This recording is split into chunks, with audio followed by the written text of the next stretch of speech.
The date diff function is a unique function in that you cannot find it in the function wizard, so you just have to know it, and you can't find it in the help files. But it is quite useful. Where we find it most useful is to calculate the number of months between two dates, or the number of years between two dates. But there are some other options. So just the way it works, the actual function is set up to be date diff open bracket, a start date, an end date, and then one of these unique codes which specify what you're counting. So the first one we've done is days.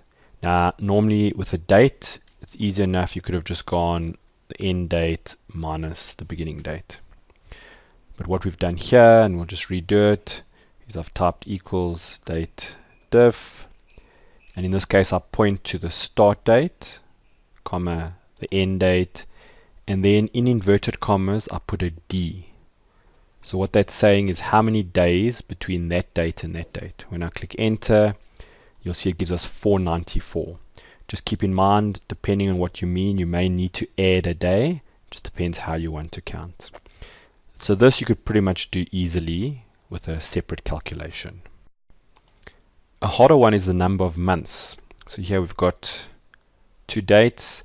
So I suppose you could work out the number of days and then divide by, and that's where the big problem comes. Is it 31 days? Is it 30 days? What do you end up using? So if we say 31 days, we get a date number of months like that. This date diff function, I type equals date diff, I point to the beginning date, the end date, and in inverted commas I put a M and I close it. And you'll see it gives me 16. So I don't have to worry about rounding. It's gone and counted 16 months. Similar with a year, I type date diff, open bracket, beginning date, comma, end date, comma. Now I want to know how many years, so I put a Y, close the bracket, and it tells me there's 1 year between these two. There are some other ones. We haven't used them regularly, but perhaps you have a need. So the first one is YD, and that specifies the days between the dates as if the dates were in the same year. YM is the months between the dates as if they were in the same year, and MD, days between the two dates as if the dates were in the same month and year. So just to show you these, to make our lives easier, we're just going to copy them down and just change. So this one is YD, so I'm just going to go here and change this, and you'll see it tells me 129 days. So if this was, for example, 1st of January 2009, 10th of May 2009, that's how many days it would be. If we go here and we change it now to YM, so what we're saying is same year, different months. So this assumes what would happen if it was 2009 and 2009, it would be 4 months. And the last one is MD, so let's just change that one, and you'll see it gives us 9. So what would happen if this was either 1st of January 2009 and 10th of January 2009, or you could say 1st of May 2009, 10th of May 2009.